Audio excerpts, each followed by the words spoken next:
It's a newly formed campaign of friends, colleagues, and people who knew Jamal.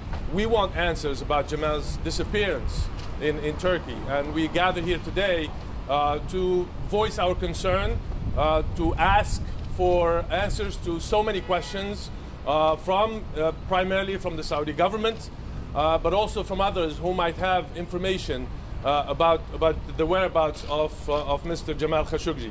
Thank you so much for being here. We request and demand the Saudi government to give clear answers and not to evade the question. He entered the Saudi consulate and he never left.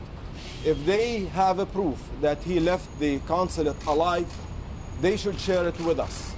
Until now, we have not seen concrete, convincing evidence that he left the consulate and he is alive. So the burden of the proof lies squarely on the Saudi officials. And also we demand that Turkish officials should disclose all the information they have as soon as possible. I have no such information, but I will say this.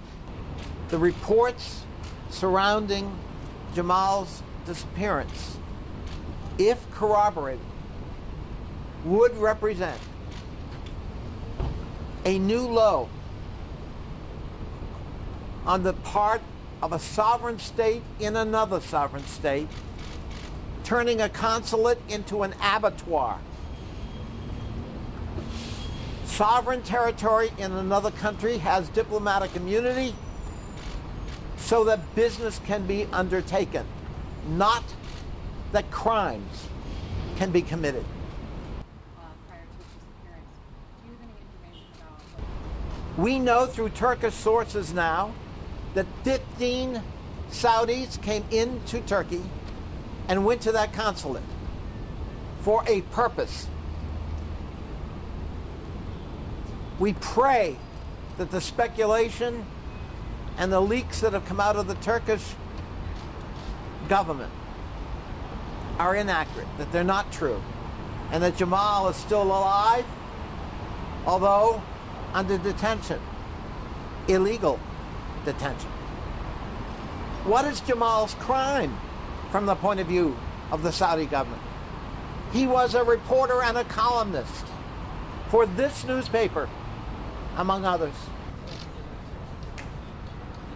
I call upon President Trump and Secretary Pompeo to get activated on this matter. We heard from Secretary Pompeo the weakest of responses. We're going to ask the Saudis to investigate. If the Saudis are complicit in this alleged crime, they're the wrong party to investigate. There has to be an independent international investigation so we get to the bottom of what happened to our friend, our colleague, my constituent, Jamal Khashoggi.